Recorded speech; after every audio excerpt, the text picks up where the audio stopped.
Hey guys, tonight we sink into the dusty scent of saddle leather and overcooked beans in the Wild West Saloon, where the food was as questionable as the poker games.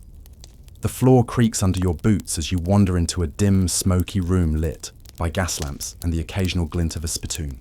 It's loud, cluttered, and somehow smells like cinnamon and horse sweat. You're hungry, but maybe not that hungry. You probably won't survive this if you're expecting a 5-course meal. So, before you get comfortable, take a moment to like the video and subscribe, but only if you genuinely enjoy what I do here. And hey, post your location and local time in the comments. I love seeing where you're all tuning in from. Now, dim the lights, maybe turn on a fan for that soft background hum, and let's ease into tonight's journey together. You step through swinging saloon doors, those comically small, waist-high flappers that serve no actual purpose except announcing your entrance with a squeaky flourish. The bar smells like old bourbon, pine cleaner, and ancient regrets. There's a card game in progress. Someone's already passed out at a table, and the barkeep doesn't look thrilled to see another customer who might pay with IOUs and charm. You sit down on a creaky stool, your stomach letting out a suspicious growl. Time to eat, or attempt to. You glance at the hand-scrawled menu nailed behind the bar. It's really more of a suggestion. Beans, coffee, maybe some meat, maybe not. Let's be honest, the Wild West wasn't exactly known for its gourmet fare. Food back then was more about survival than satisfaction. If it had calories and didn't kill you immediately, it was considered dinner. Saloon food was cheap, fast, and filling, if occasionally terrifying. And while Hollywood might show cowboys, clinking glasses over hearty roasts and apple pies, the real story is far more chewy. Start with beans. Always beans. They were cheap, easy to store, and lasted longer than your average outlaw on the run. Cowboys called them everything from prairie pearls to gut bombs. They came with every meal, sometimes on their own, sometimes mixed with bacon fat or the occasional scrap of meat. The coffee was brewed with the same enthusiasm as boot polish, strong, bitter, and thick enough to write your name in. It was often made from reused grounds, sometimes blended with chicory, or even roasted acorns if beans ran short. Delicious. No. Effective. Well, you'd be awake for a week and regretting all of it. And let's not forget the meat. If you were lucky, it was beef or buffalo. If you were less lucky, you got squirrel, jackrabbit, or something that twitched a little too recently. Saloon keepers weren't too picky about provenance. They just needed to feed the crowd. Historians still argue whether saloon food was deliberately bad to drive up alcohol sales, or if the bar owners just couldn't cook. Either way, you quickly learned not to ask what was in your stew. Here's a fun bit of trivia to lull you deeper into sleep. Some saloons offered free lunch, but only if you bought a drink. You'd think this was a great deal until you saw the food. The meat was salty enough to pickle a horse, and the bread could double as a blunt weapon. The goal? Make you thirsty enough to order another round. Quirky fact time. Some saloons hung signs reading, "No spitting on the stove."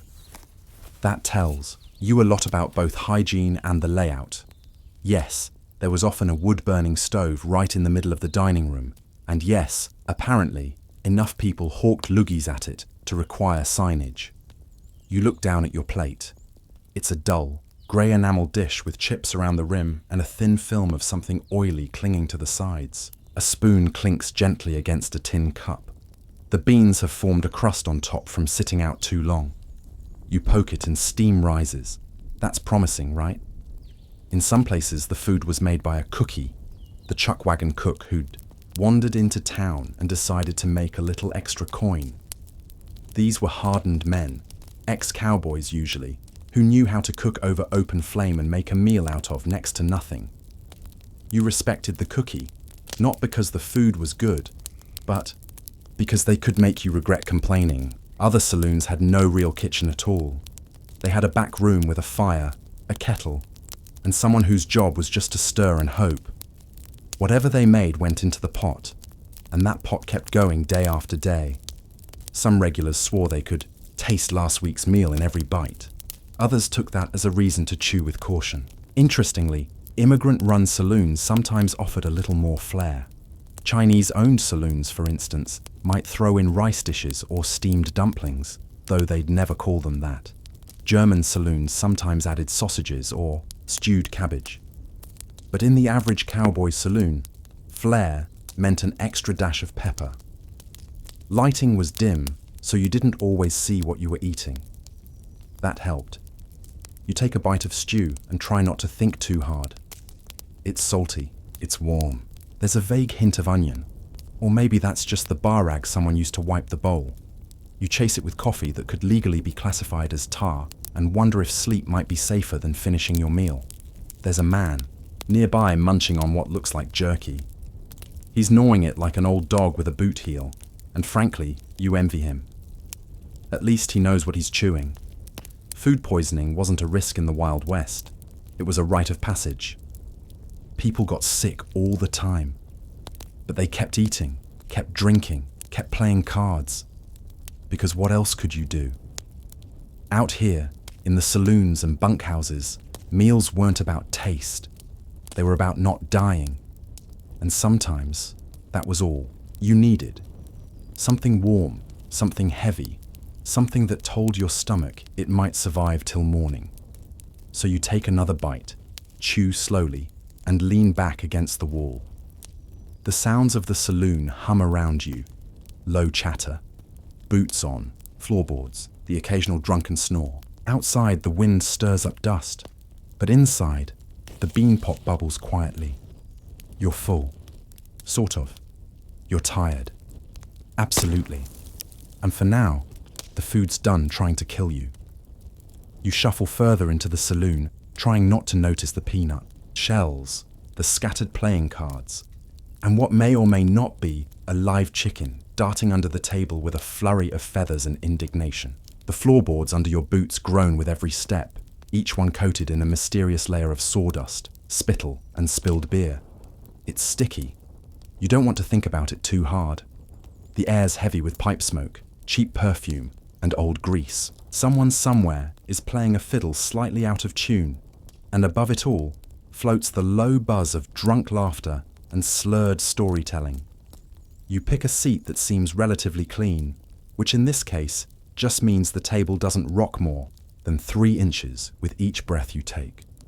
Under your feet, something crunches. You don't look. Better for your sanity and your appetite. This is not a fancy restaurant. There are no menus, no chalkboards with specials, and certainly no waiters with crisp aprons. Here, if you want food, you walk up to the bar and mumble something that sounds vaguely like dinner. If you're lucky, the barkeep nods. If you're less lucky, he just grunts and slaps down a crusty plate of whatever's been simmering for the past 8 hours. There is no rush in the Wild West saloon. People ate when they were hungry, drank when they were dry, and often did both at the same time, especially if they were trying to forget the taste of the food. The furniture in the saloon tells its own story. The tables are uneven and patched, with nails, dried wax, and at least one old bullet hole. The chairs don't match. Some are stools, some are actual chairs, some are just crates flipped upside down. The only thing they have in common is the constant squeaking and the faint threat of collapse. One man snores softly in the corner, a half-finished plate of stew in front of him. The stew has developed a skin, so has the man. Saloon floors were never quite clean. Historians still argue whether the straw scattered on them was to absorb spills or just to hide the filth. Either way, it didn't help much. The floor was alive, with spilled drinks, crumbs, dropped food, the occasional rat, and the boots of 100 men tracking in everything from cow manure to cactus needles. Quirky detail for tonight. Some saloons used to scatter peanut shells on the floor deliberately, not because it was charming. This wasn't a Texas roadhouse with theming, but because it soaked up spit and gave patrons something to crunch on when they were too broke for a real snack. And yes, spitting was rampant. Into spittoons, corners, fireplaces, and unfortunately, sometimes onto the stove, hence those "no spitting near the stove" signs we mentioned earlier. Somehow, Even with the stink of unwashed bodies, smoky ceilings, and old grease in the air, that's what pushed people over the edge. You glance behind the bar. There's a pot. It's bubbling. That's a good sign. It means something warm is being prepared. Or at least heated. Or reused. It's probably stew. It's always stew. One of the more fascinating things about saloons is just how little changed between one and the next. Whether you were in Kansas, Arizona, or somewhere deep in the Sierra foothills, the setup was roughly the same. A bar, a couple of tables, a corner for music or cards, and a kitchen, or hole in the wall, that produced food only slightly less dangerous than the clientele. Food was prepared with minimal equipment, just a wood stove, cast iron pans, and a lot of crossed fingers. Ingredients were limited to what could survive long journeys by wagon or rail. That meant dried beans, salted, meat, flour, lard, and occasionally something that looked like a vegetable if you squinted through a fog of wishful thinking. It wasn't uncommon for saloon owners to double as cooks, barkeeps, and bouncers. Their main priority was the drinks. The food was there mostly to line stomachs, reduce brawls, and soak up the consequences of poor decisions. Historians still debate whether saloons really wanted to serve food or just felt they had to. Some argue it was a way to keep patrons lingering, drinking more. Others say it was a legal workaround. Offering meals meant they could keep their liquor license or avoid curfews. Either way, the result was the same. Hastily prepared food, served questionably warm to people too hungry or too drunk to care. Let's not forget the live animals. Chickens running around inside the saloon weren't uncommon. Sometimes they belonged to the cook. Sometimes they just wandered in. One saloon in Colorado reportedly had a goat that lived behind the bar. He'd eat cigar butts and occasionally chase customers. Was he the mascot, the pest control, the sous chef? No one really knew. You hear a loud thunk from the kitchen. Maybe it was a pot lid. Maybe it was the goat. Saloon kitchens, if you could call them that, were often nothing more than a lean-to attached to the back of the building. Fire safety was a myth. Sanitation, that's adorable. Dishes got rinsed in the same water until someone noticed an odor, then dumped out and refilled. You might get a spoon still crusted from last night's chili, or last week's, and yet the saloon kept feeding people. There's a weird comfort in knowing that somewhere, right now, someone else is scraping the bottom of a stew pot in the dark, listening to the same creaky chairs, eating under the same hanging oil lamp as you. That timeless, dusty sameness that ties every frontier bar together. You look up. There's a deer head on the wall with one glass eye and a cigar butt in its mouth. Someone thought that was a good idea. Maybe it was the goat. A plate finally slides in front of you. The beans are grey-brown. The bread is circular, possibly a biscuit, possibly a rock. And the meat, let's call it meat. You take a breath, take a bite, and chew. It's not great, but it's warm. And somehow, that's enough. You lean back in your chair, which groans under the strain and probably hasn't forgiven the last person who did the same, and let the salty stew settle in your stomach like a brick wrapped in nostalgia. The room around you continues to buzz in that low, lazy hum of half-drunken contentment. Someone coughs. A chair tips over. Nobody cares. The plate in front of you, now half empty, looks like it's been through several stages of grief. You've made peace with it. There's something strangely comforting about a meal that demands nothing from you except tolerance. No fancy garnishes, no mystery sauces, just food. Sort of. But what really fills the room tonight, besides smoke and regret, is bread. Yes, bread. That humble, dusty, often overlooked component of Wild West cuisine. You see, the unsung hero of many a saloon meal was the biscuit. Not the fluffy, buttery ones you might dream of with gravy. No, this biscuit had the texture of a sun-dried stone and the emotional warmth of a tax bill. But it served its purpose. It filled space in your belly and made the beans stretch further.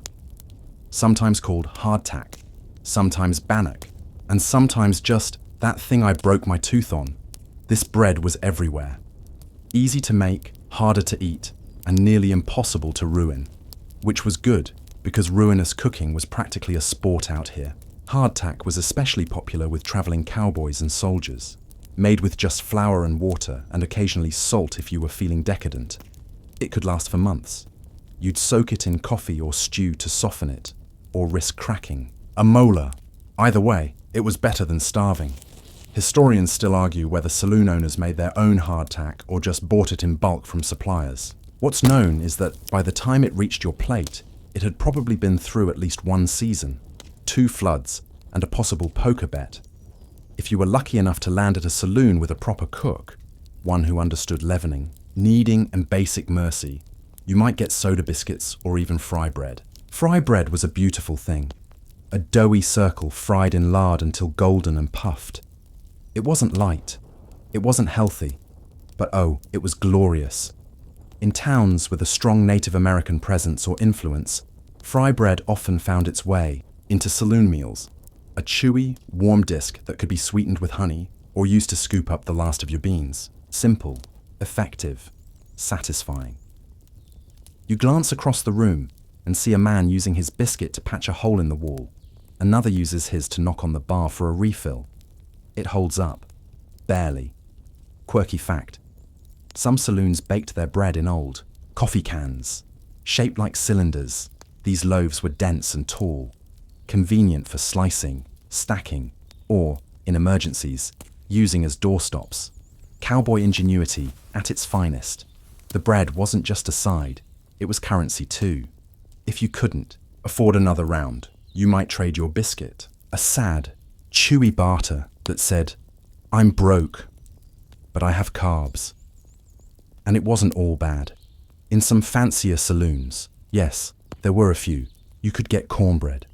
Slightly sweet, crumbly, golden, if not overcooked. Cornbread had that warm, earthy taste that paired beautifully with chili or stew. Unfortunately, it also fell apart if you so much as looked at it sideways. You reach over and break a piece off your biscuit. It resists, crumbles, then submits. Kind of like you at this point in the evening. Outside, the sun is setting in that iconic Western way. Orange light spilling across the dusty street like melted butterscotch. Long shadows stretching from tired horses and tired men. Inside, the lamps are turned up and the bread keeps being served. A kid walks by with a tray of what might be butter pats, or cheese, or lard. It's hard to tell in this light, and honestly, it could be anything. You spread some on your biscuit anyway. Why not live dangerously? Food safety wasn't a major concern back then. Butter wasn't refrigerated. It was kept in a cellar, or just in the coolest part of the saloon. Sometimes salted, sometimes not, sometimes rancid. You got used to it. Or you didn't. Either way, you had more pressing concerns, like not getting shot over a game of 5-card draw. Historians love to remind us that refrigeration was a luxury. Ice was rare, expensive, and often harvested from distant lakes and hauled across states just to keep perishables from becoming biohazards. So bread, durable, tough, uncomplaining bread, was the go-to staple. No wonder it showed up in every meal. It was breakfast, lunch, dinner, and sometimes dessert. In some cases, bread was even used in puddings, soaked in milk and sugar, and baked to create something sweet. In theory. The actual result depended heavily on who was cooking and whether they'd remembered to remove the moldy corners. You close your eyes and imagine it.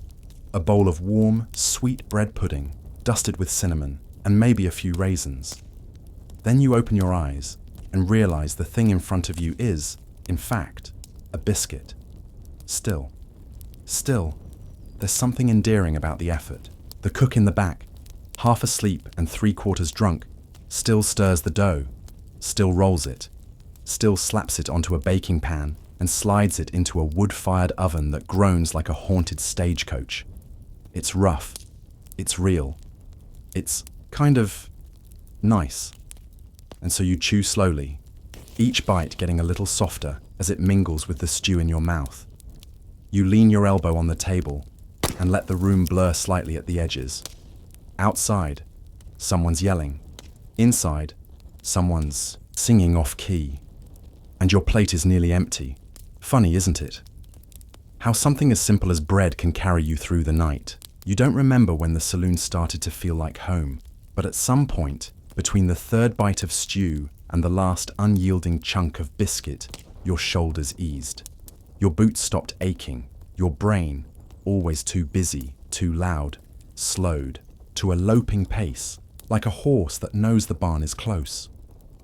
The air has shifted now, less rowdy, more mellow. The crowd has thinned a bit. The poker players mutter instead of holler. The fiddle's gone quiet, replaced by the soft plinking of a tinny piano played by a man who might be asleep with his eyes open. You wonder if he's been playing the same 4 notes since breakfast. You scan the room for your next curiosity. It's not hard to find. Your gaze lands on a man a few tables down, hunched over a bowl. His spoon moves fast. There's a glisten of grease in the lamplight. That's no stew. That's chili. Ah yes, chili con carne, the crown jewel of Western saloon fare. You've heard tales, some true, some as bloated as a river toad, about the chili served out west. Thick, spicy, and capable of burning a memory into your taste buds for life. It was the kind of dish that made you question your decisions and yet somehow crave more. Made with dried chilies, beef, if you were lucky, onions and beans, depending on who you asked. Chili was the unofficial stew of the frontier, easy to cook in bulk, easy to reheat, and very good at hiding mystery meats that may or may not have previously barked. Historians still argue whether authentic cowboy chili contained beans. Purists insist the earliest recipes were all meat, spice, and pride. No legumes allowed. Others swear beans were essential, both for bulk and because they were cheaper than a second scoop of beef. Either way, by the time chili landed in your bowl at a saloon, it was likely a free-for-all of ingredients and ambition. You wander to the bar, where a blackened kettle hunches over a low flame. You peer in. Yep, chili. Maybe. It's red. It's bubbling. It's giving off steam and something that smells like cumin, hope, and charred something or other. The bartender catches your look and ladles you a bowl without a word. It slaps down in front of you. No spoon, just a chunk of bread on the side. You take it back to your wobbly table and settle in. First bite, heat, not just temperature. Spice, a back of the throat. Burn that wakes up your sinuses and politely singes your soul. Then comes the flavor, earthy, meaty, smoky. There's texture too. The beans have held their shape. The chunks of beef are chewy in a this used to be something with a name kind of way. And it's good, surprisingly good. It's the kind of food that was meant to feed a dozen bellies from a single pot, the kind you made early and let bubble all day, until the flavors merged like old friends swapping stories. The secret, you've heard, was always in the spices. Cayenne, garlic, maybe even chocolate if someone got fancy. And always chilies. Dried, crushed, toasted, whatever you had, you used. There's a story, probably made up, possibly true, of a saloon in New Mexico that was so proud of its chili, they posted a warning above the bar. 1 bowl free, 2 bowls, we charge for damage control. You suspect they weren't joking. Quirky fact of the night, some chili recipes out west included crushed soda crackers, leftover coffee, or even whiskey. Not to waste food, but to stretch it, add body, add flavor, or, in the case of whiskey, to forget the rest of the day.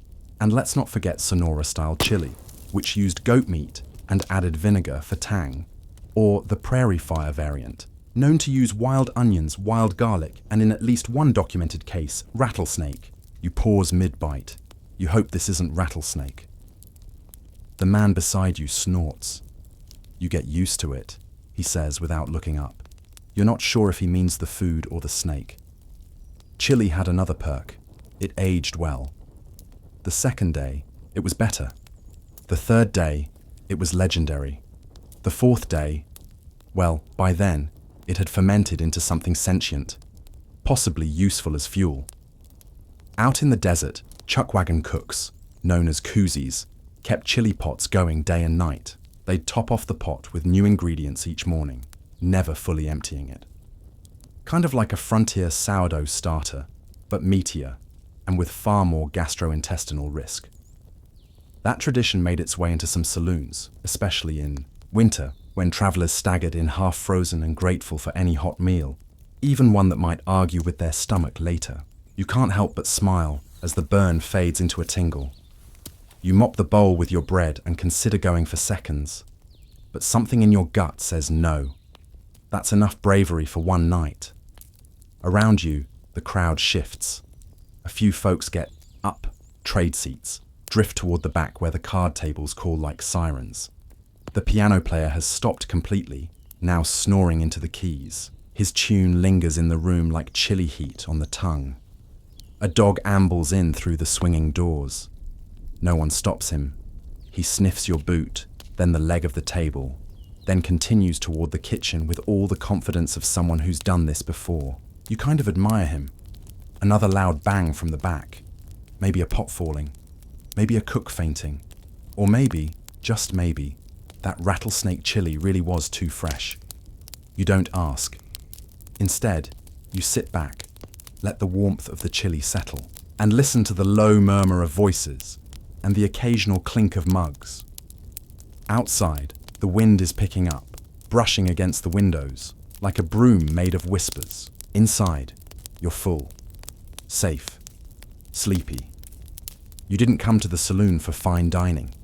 You came for something real, something hot, something that stuck to your ribs and reminded you that life, dusty, dirty, and full of questionable stew, is still worth savoring. And tonight, chili was enough.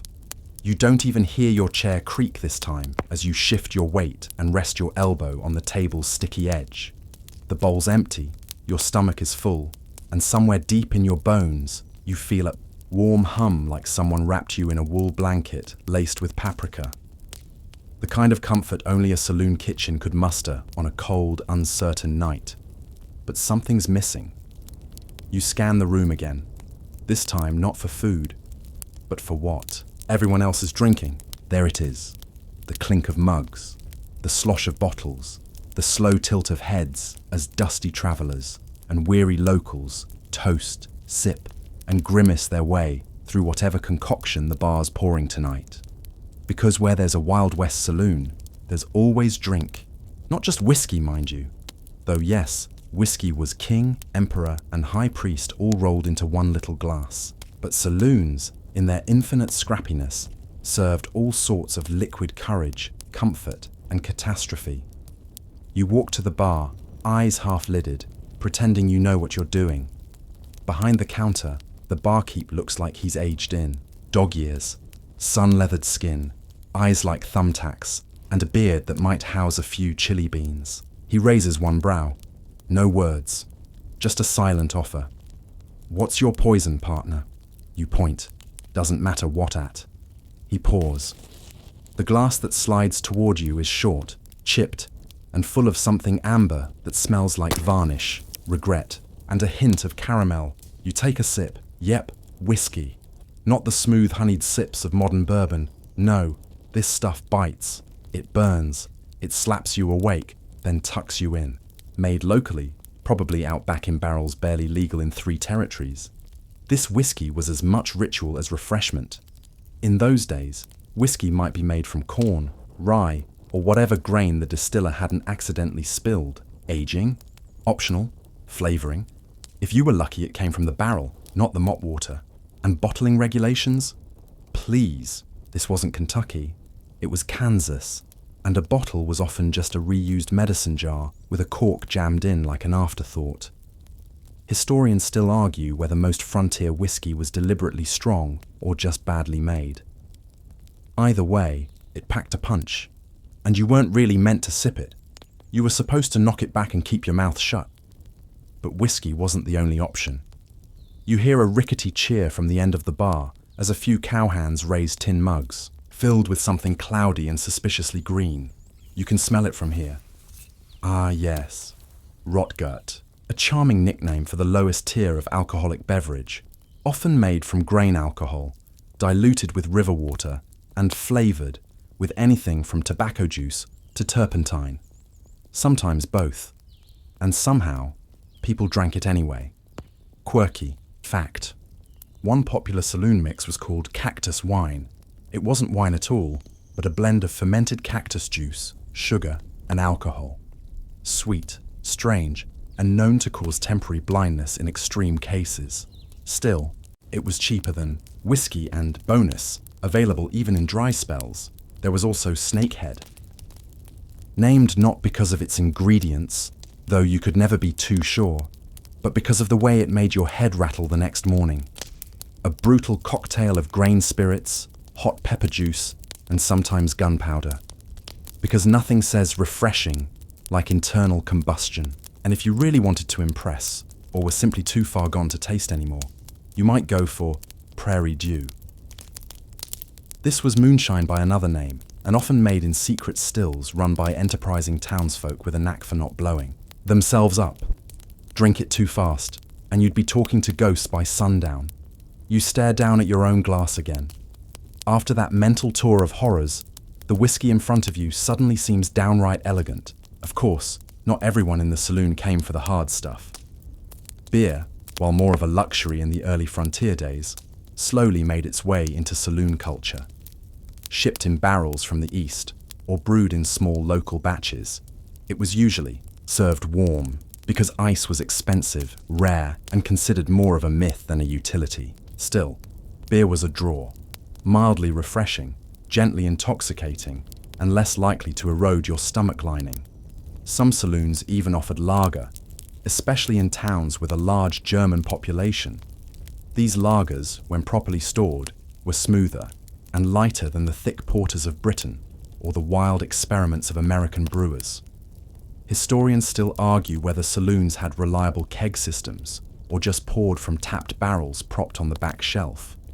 Either way, the experience was the same. One frothy mug of halfway flat liquid, served with a wink and maybe a fly or two. Then, there was coffee. Yes, coffee. If you weren't drinking to forget, you were drinking to stay awake. Strong, black, bitter, and brewed in big dented pots over open flames. Coffee in saloons was often more mud than drink. Grounds floated. Sugar was optional. Cream was a fantasy. But it worked. It kept the card players sharp, the night watchmen alert, and the hungover cowhands upright. You take another sip of your whiskey. Slower this time. It burns less now. Maybe your tongue's gone numb, or maybe your body's starting to appreciate the warmth. Around you, the saloon glows softer. Lamps flicker. The piano man wakes with a grunt and starts plinking again. A card game erupts in the corner with shouts of "Cheatin' varmint!" and "Read 'em and weep." But nobody's drawn a gun yet, so you stay put. The barkeep leans against the shelf, whittling something from a scrap of wood, maybe a spoon, maybe a shiv. Hard to tell in this light. You glance at the shelf behind him. Dozens of mismatched bottles line it. Some clear, some brown, some green. None with labels you trust. There's a thick glass jug with what looks like a peach floating in it. You decide not to ask. And if you wanted something really rare, imported brandy, Madeira wine, maybe even absinthe, if the town was rich or the saloon was showing off. These were status drinks, pulled out for gamblers, big spenders, or travelling actors trying to look worldly. But here, tonight, in this little saloon clinging to the edge of nowhere, it's just you, the whiskey, and the warm buzz settling in behind your eyes. You lean back, glass empty now. No need for more. Not tonight. Tonight, you drink slow. You drink easy. And somewhere in the quiet clatter of mugs and murmurs, your mind drifts. Half in the present, half in that strange dream space that only old liquor and low lights can summon. You're not sure how long you sat there, hypnotized by the amber glow in your glass and the fading buzz in your bones. But something shifts in the air. You catch the faintest whiff of flour, firewood, and maybe molasses. Your nose twitches even before your brain catches up.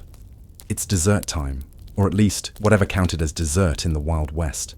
You didn't really come to a saloon expecting dessert. That's not exactly what they were known for. It's not as if some dainty waitress is about to waft over with a cake tray and a "would sir like the lemon tart or the chocolate mousse tonight?"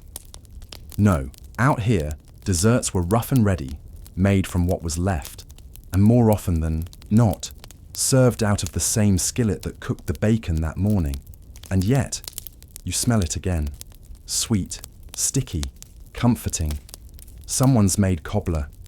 Cobbler was the Wild West's version of a fruit pie, if pie had lost a fight and decided to live its best life in a cast-iron pan. Made with wild berries, peaches, apples, or even dried fruit that had been rehydrated in whiskey, which, let's face it, was also your solution to most problems. Cobbler was a reward at the end of a dusty day. A hot, sugary heap topped with a biscuit crust or lumpy dough that sometimes crisped, sometimes didn't, but always tasted like something a homesick cook made with love and guesswork. You walk past the bar, toward a small sideboard where someone's laid out a modest spread. There it is, peach cobbler, bubbling in a dented skillet. The crust looks haphazard, like it was dropped on top rather than rolled out, and a few charred edges suggest it spent a little too long over the flame. You don't care. You scoop out a warm pile with what might technically be a ladle. A second pot holds what they're generously calling cream, though it's clearly just evaporated milk with a splash of moonshine. Still, you pour it over, the cobbler like royalty. The first bite is syrupy, rich, and strangely emotional. The peaches are soft, nearly melting, and there's cinnamon clinging to the back of your throat like a memory. You'd swear you taste nutmeg, but then again, that could just be soot from the skillet. Either way, it's working. Historians still argue whether these saloon desserts were served regularly or only whipped up when a cook was feeling generous, or guilty. After all, sugar and fruit were precious on the frontier, often imported, traded, or hoarded like treasure. But some saloons knew that a little sweetness could go a long way in keeping customers coming back. In mining towns, for example, Sunday night cobbler became a tradition, a rare treat to lure workers in with the promise of something warm, sweet, and just civilized enough to make them forget they were sleeping next to dynamite and donkeys. And cobbler wasn't alone. If you were lucky, the saloon might also serve fry bread, golden, crisp, puffy discs, dusted with sugar, and eaten hot, like frontier donuts. Easy to make, hard to resist, and perfect for dunking in that sludge-thick saloon coffee. Some versions even added dried fruit to the dough, transforming it into something dangerously close to a fritter. There were molasses cookies too, dense, chewy, and made with lard instead of butter, because cows weren't exactly lining up to be milked out here. These cookies were built to last. Some say you could lose one in your saddlebag and still find it edible a week later, possibly improved by the journey. Quirky tidbit. One saloon in Arizona was famous for its whiskey cake, a dense, boozy loaf made with flour, dried cherries, nuts, and a heroic amount of alcohol. It was stored wrapped in cloth, soaked repeatedly over weeks until it was basically dessert-flavored dynamite. You could eat it, gift it, or use it as a weapon in a pinch. And then there were vinegar pies, also called desperation pies. No lemons? No problem. Mix sugar, flour, and a splash of vinegar, and somehow it mimicked lemon tartness. You had to hand it to frontier cooks. They were resourceful, if nothing else. Some desserts were even medicinal, allegedly.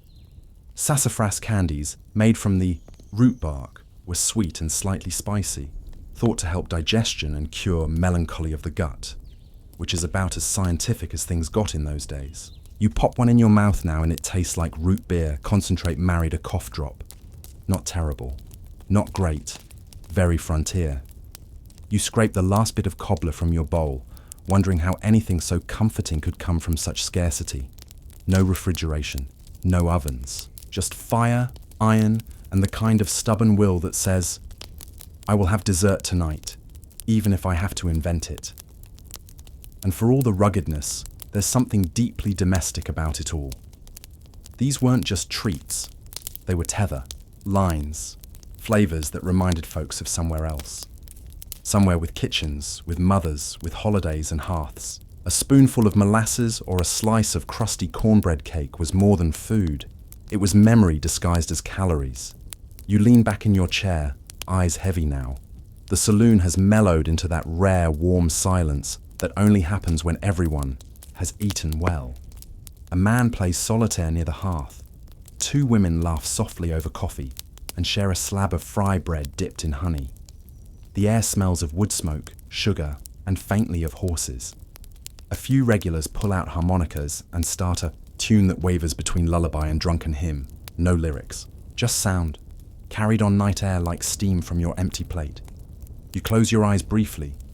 Your belly is full, your mind pleasantly fogged, and for the first time in what feels like days, you don't feel like running anywhere. You just are. And in a saloon built from tin, timber, and tenacity, that's dessert enough. You stir slowly, not quite waking, not quite sleeping.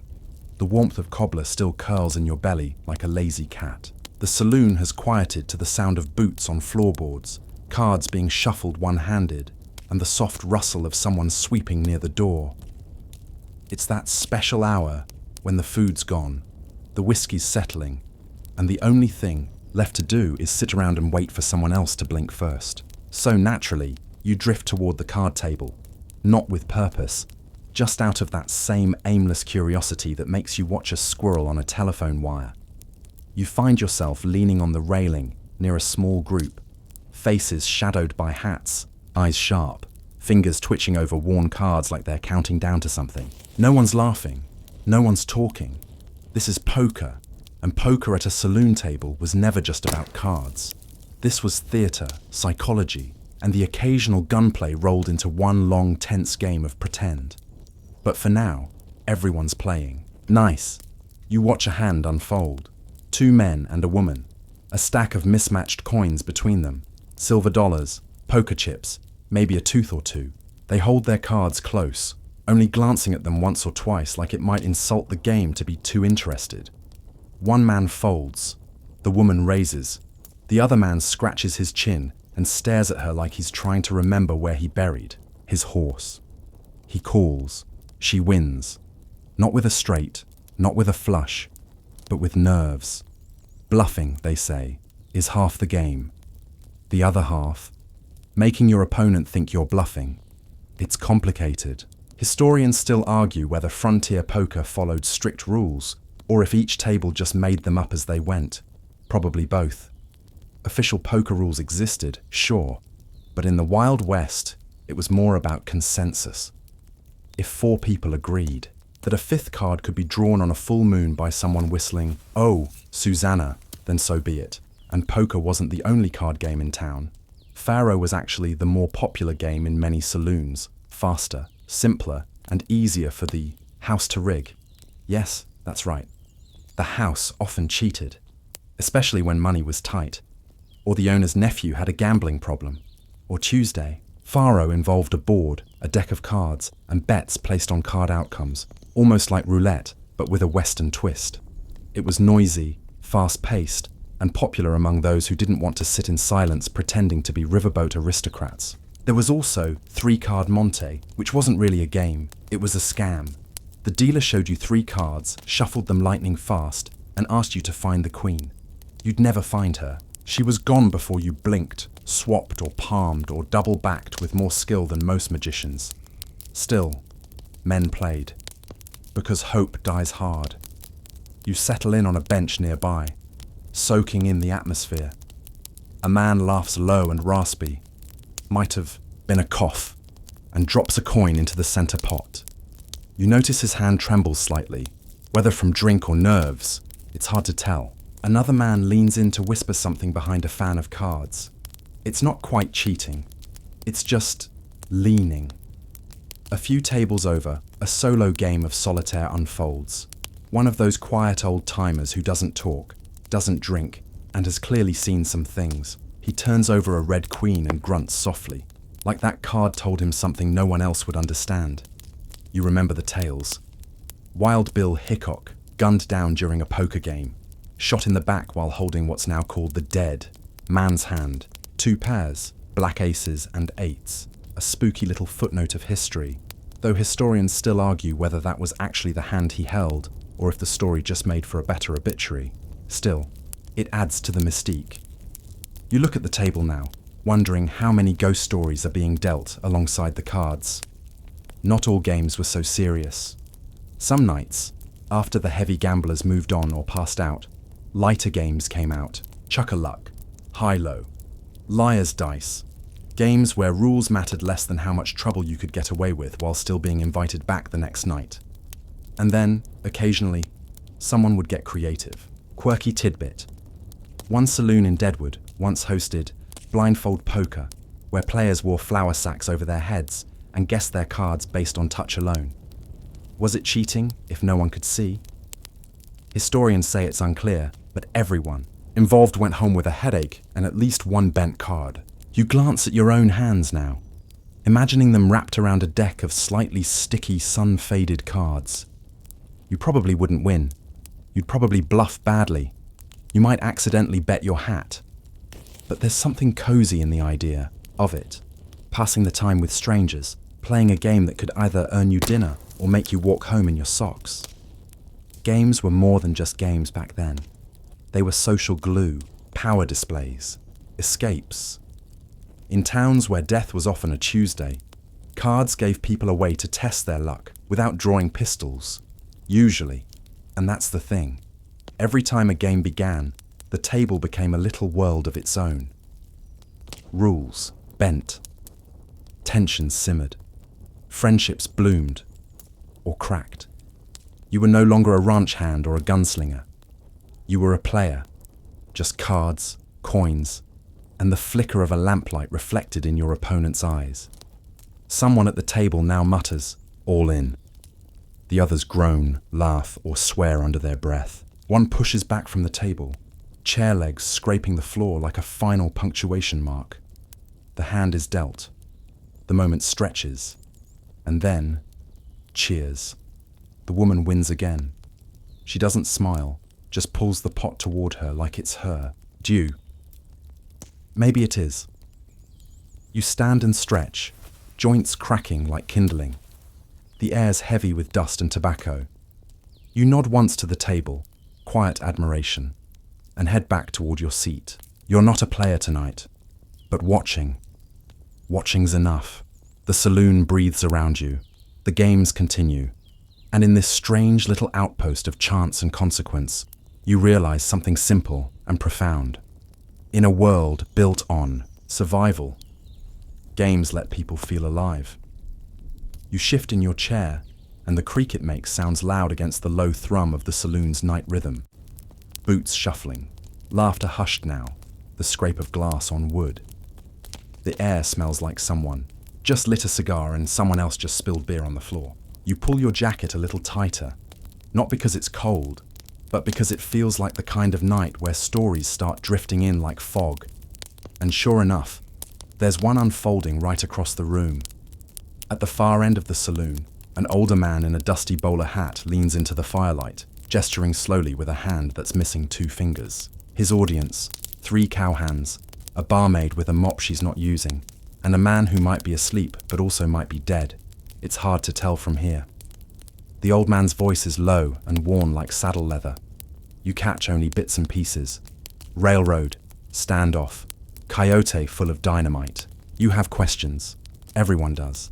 Welcome to the real entertainment of the Wild West Saloon, the storyteller. Sure, there were games, drinks, dancing, even fights. But the true heartbeat of any saloon was its stories. Ghost tales, tall tales, local gossip, and scandal so spicy you'd burn your tongue if you repeated it too fast. These weren't just distractions, they were survival mechanisms. See, in a land where the law was optional and privacy was mostly theoretical, you couldn't just stay silent. People needed to know who you were, or at least who you pretended to be, so you told a story. And if that story involved a buffalo stampede, a gold strike, or a love affair with a half-Mexican opera singer named Lola, all the better. You remember, now, Some of the most famous legends of the Wild West weren't born in books or newspapers. They were born here, in smoky corners, retold over whiskey and stew, shaped like clay in the hands of whoever spoke last. Historians still argue whether famous frontier figures like Calamity Jane or Pecos Bill were real, exaggerated, or just fabrications spun from these very booths. The truth is, no one's sure. And maybe that's the point. Take Deadman's Gulch, for example, a town name that probably never appeared on any map, but was mentioned in 100 saloons.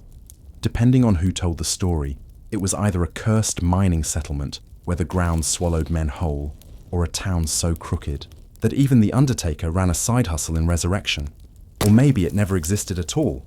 Still, everyone knew someone who'd passed through it. Someone always had a cousin who escaped it by crawling under a burning outhouse. It was that kind of place.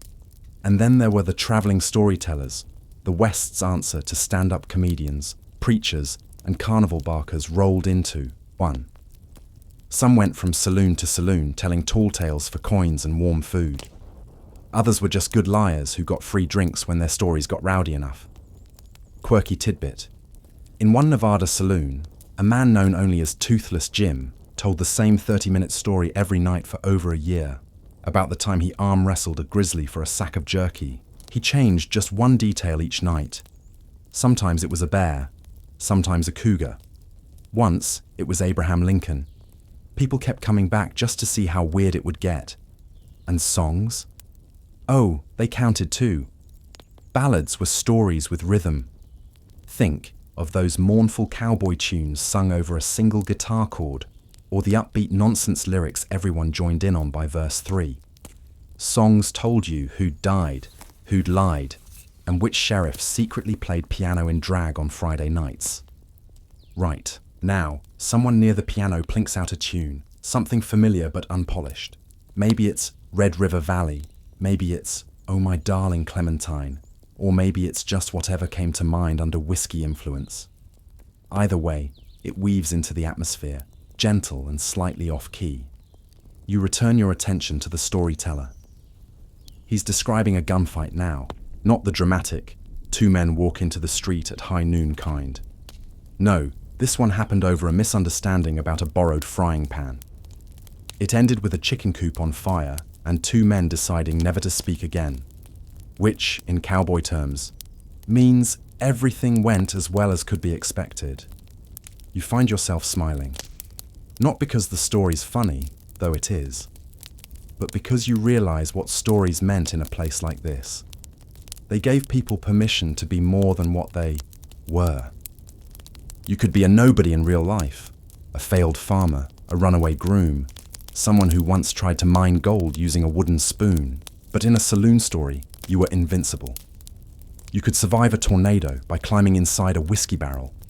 You could charm snakes, outdrink a locomotive, wrestle thunder. Historians still debate how much of frontier identity was performance. Was everyone really as tough as they acted? As tragic? As mythic? The answer's murky, like the bottom of a glass that's seen too many pores. But here's what's clear. Stories held the community together. They warned, inspired, and gave comfort. When someone died, their legend filled the empty space. When someone new arrived, their story carved a niche in the room. And when someone disappeared into the hills, well, you could always fill in the blanks later. You shift again, heavy now with all the words floating through the air. One of the cowhands chuckles at something the storyteller says. The barmaid wipes her nose with her sleeve, grinning. The maybe-dead guy has, shockingly, opened one eye. The story's spell is working. You wonder what your own story would sound like, told a few years from now in another saloon. Would you be brave, funny, mysterious? Or would you just be the nameless traveler who wandered in one night and sat quietly listening, always listening, like you were storing something big? The piano player changes key. The lights dim a little more. Someone mutters goodnight, and the spell breaks, but not entirely. The old storyteller nods at you as he leans back, eyes glinting with just a hint of something. Mischief, memory, or maybe magic. And you know now. In the Wild West, you didn't need a library. You just needed a bar stool, a warm drink, and someone with a voice like gravel and gold. The night air outside feels cooler now as you step away from the warm glow of the saloons. Swinging doors. Dust settles like a fine mist on your boots and in the hollow of your throat. You inhale deep, tasting that sharp mixture of wood smoke and leather. It's a scent that sticks to your skin, like the residue of stories told over and over. You take a slow walk down the main street of this frontier town, past shuttered shops and empty hitching posts. Lanterns gutter in the windows, casting long shadows that stretch like sleepy ghosts along the wooden sidewalks. Even though the town looks quiet, you know better. Quiet out here is just the calm before the storm, or the lull between hard days. But the real question gnawing at you is, what about food when the saloon's closed? When the cook's fire dies down and the last of the whiskey's poured? The answer, as always, lies in survival. Most folks in the Wild West ate simple, practical food that could be stored, carried, or caught. They didn't have refrigerators or grocery stores. Their pantry was whatever they could haul in a wagon, trap, or shoot. Staples included dried beans, hardtack, which you might recognize as that rock-hard cracker that can double as a doorstop, salted pork, and whatever wild game they could find. Deer, rabbit, maybe a pronghorn if luck smiled. Hunting wasn't glamorous. It was work. You didn't just go out with a shotgun for sport. You went because dinner depended on it. Vegetables? Forget it. Fresh produce was a luxury, reserved for towns near rail lines or rivers where farmers could bring in supplies. More often, folks grew small gardens if they could, or raided neighbors' fields if they couldn't. The infamous cowboy chuck wagon was a rolling kitchen and lifeline for cattle drivers. Designed by Cookie, the wagon cook, it carried staples like flour, beans, coffee, bacon, and dried fruit. Cookie was often the unsung hero of the trail, managing fires, feeding hungry men, and sometimes baking those rough biscuits that you might mistake for lumps of clay, but were actually surprisingly edible. Historians still argue whether chuck wagon cooks were more essential than the cowboys themselves. But one thing's clear: without them, a cattle drive could turn into a disaster of hangry men and stampeding cows. And then there was coffee, the fuel of the West. It was strong, bitter, and sometimes suspiciously thick. Cowboys drank it black or with a splash of whatever whiskey was handy. Some preferred it scalding hot to burn the inside of their mouths, awake. You've heard stories of men who claimed coffee was their only reason to keep going after days without sleep. Quirky tidbit. Some cowboys believed that adding gunpowder to their coffee not only made it stronger, but also warded off rattlesnakes. Whether that was a joke or actual practice depends on who you ask, but you can imagine the consequences. Back in town, away from the trail, families often gathered around small wood stoves to prepare meals that were just as tough, but a little more varied than the chuck wagon's fare. Stews made from dried meat and wild roots simmered for hours, thickening into something you could eat with a spoon and feel proud of. Cornbread was a staple too. Made from ground maize, it was easy to bake over a fire or in a cast-iron skillet. Sometimes, it was sweetened with molasses or topped with a slab of homemade butter that was, frankly, more grease than dairy, but still considered a luxury. If you were lucky, you might get jerky, thin strips of beef or venison dried in the sun, or smoke until it was leathery and packed with flavor. It was a survival snack, perfect for long days on horseback when stopping for a full meal wasn't an option. Vegetarian options? Well, if you were a vegetarian out here, you probably had to invent yourself a new profession, because meat was the law of the land. Beans and grains filled in some gaps, but the West wasn't kind to salad lovers. You start to feel the grit in your mouth again, remembering how hard the food could be. Hardtack, for example, was notorious. It could be so tough that soldiers joked about using it as shoe polish. But in a pinch, it was sustenance, especially when soaked in coffee to soften. And that brings you back to coffee again. Always coffee. Which leads to another point. Water wasn't always clean or safe. You can imagine the trouble that caused. Rivers were often contaminated by livestock or mining runoff, so boiling water or relying on coffee became essential to avoid nasty illnesses. Historians still debate how effective these methods were overall. Some think many frontier illnesses were a direct result of contaminated water and poor hygiene, while others argue that frontier resilience was greater than we give credit for. But if you did get sick, remedies were about as rough as the food. Herbal teas, rattlesnake oil, and the occasional questionable tonic sold by traveling snake oil salesmen were the go-to cures. And let's just say, your chances of getting better were mixed. You pause at a nearby well, running your hand along the cool, worn wood of the bucket. It's a reminder of how precious clean water was.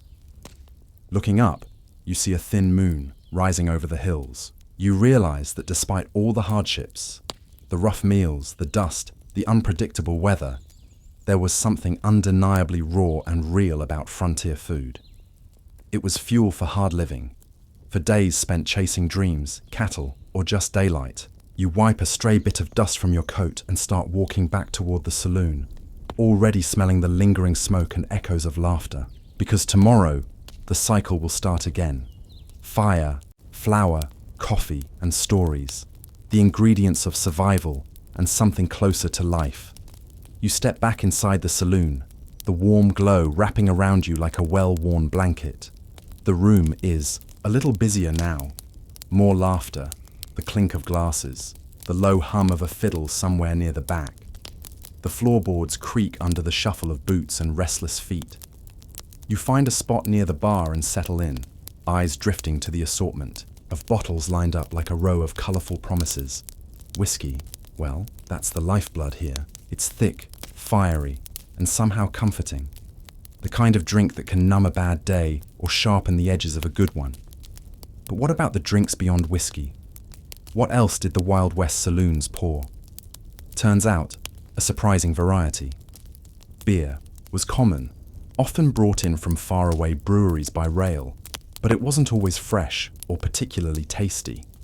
It was more of a social lubricant than a refined beverage.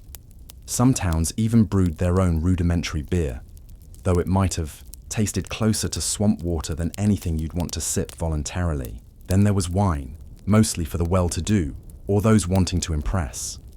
Not your typical frontier fare, but a reminder that even in dusty towns, people craved a touch of elegance. And here's a quirky detail. Some saloons served cocktails long before the name was trendy, but they weren't the delicate concoctions you'd see today. No, these were brutal mixes, whiskey with a dash of bitters, a splash of soda, sometimes a spoonful of molasses or even chili peppers. Think of them as the Wild West version of an energy drink, harsh, bold, and guaranteed to wake you up or knock you down. Historians still debate how widespread cocktail culture really was out here. Some argue that most patrons stuck to straight, whiskey or beer because anything fancier was seen as effeminate or pretentious. Others point to surviving recipes and diary entries that suggest bartenders liked to experiment, sometimes with disastrous results. If you were lucky, you might have encountered a bartender who could actually mix a drink worth remembering. These bartenders were local celebrities, masters of their craft, keeping secrets in the shape of syrups and bitters, flipping bottles with flair, and knowing exactly how to calm a rowdy crowd or spark a fight. Then there were the medicine drinks, tonics and elixirs that promised to cure everything from a toothache to a broken heart. Mostly, they contained whiskey with a bit of sugar and whatever herbs were on hand. Sometimes they worked. Mostly, they didn't, but they made for an entertaining evening. Saloons also stocked sarsaparilla, a sweet root-based soda that tasted like a mix between licorice and molasses. It was the go-to non-alcoholic option and, rumor has it, the drink of choice for anyone trying to keep their wits about them. Imagine sipping something bubbly that tastes like a candy cane's grumpy cousin. And don't forget coffee. No matter what was on offer, coffee was king in the morning, at noon, or whenever you needed a jolt. Black, strong, and usually served in chipped tin cups. You watch as the bartender polishes a glass, nodding to a patron. The dance is familiar. Pour, serve, collect, repeat. But behind the bar, the stories flow just as freely as the drinks. You've heard tales of bartenders who could remember every face, every quarrel, every secret whispered between sips. Quirky tidbit. Some saloons had a mirror behind the bar trick, where the bartender could watch the whole room without turning around, keeping an eye on troublemakers or the lady who liked to flirt a little too freely. It's the original Big Brother in a bottle. The saloon was more than a place to drink. It was the community's heartbeat, a hub of information, deals, and occasional duels. The drinks fueled friendships, rivalries, and everything in between. As you lean back, sipping your imaginary whiskey, you wonder about the tales tied to each bottle. How many secrets have slipped off tongues wet with whiskey? How many plans hatched over a shared pint? How many broken hearts drowned in the bottom of a glass? You smile to yourself, realizing that in the Wild West, every sip was a story waiting to be told. You linger in the warm haze of the saloon, the buzz of voices wrapping around you like a soft, steady tide. Somewhere behind the bar, the tap's steady drip keeps time with the hum of conversation and the occasional rattle of dice on the worn wooden tables. You catch a faint smell of sweat mingling with tobacco and spilled beer, an aroma that somehow feels like home in this rough-edged world. This is where you realize that saloons weren't just watering holes, they were social theaters, places where identities were forged and alliances tested, where loneliness met companionship and strangers became family, if only for a night. You glance around and see a poker game in progress, faces tense with concentration, eyes darting, fingers twitching near concealed cards. Poker, you realize, was more than a game. It was a high-stakes dance of bluff, luck, and nerve. The stakes range from a handful of coins to entire ranches, with reputations riding on every turn of the card. But the games didn't stop at poker. Faro was wildly popular, a fast-paced card game often played with a house dealer who had a knack for making money vanish from your pocket before you could say jackpot. Craps, dice games, and even three-card Monty were favourites too, each with their own twists, tricks, and dangers. Quirky tidbit. Some saloon owners employed shills, players planted to keep the games lively or tip the odds in favour of the house. So if you thought that smooth-talking card shark was just a regular cowboy, you might have been the mark of a well-played con. And speaking of cons, gambling in saloons was a grey area, often tolerated by local law enforcement, who themselves sometimes held a hand in the pot. Winning at cards could earn you respect or enemies in equal measure. Losing, well, that usually meant trouble. Historians still debate just how much of the saloon culture revolved around gambling versus drinking or storytelling. Some argue gambling was the true draw, the heart of the saloon's economy and social life, while others suggest it was more about the atmosphere, the shared tension and release of chance. You watch as a young man pushes a pile of coins forward, eyes gleaming with hope or desperation. It's hard to tell which. His opponent's face is unreadable, a mask forged from countless games. The air thickens, the tension palpable. Beyond gambling, saloons also functioned as informal town halls, places where news travelled faster than the post office. You'd hear whispers of upcoming land deals, cattle drives, or new settlers. Sometimes you'd overhear political debates, heated.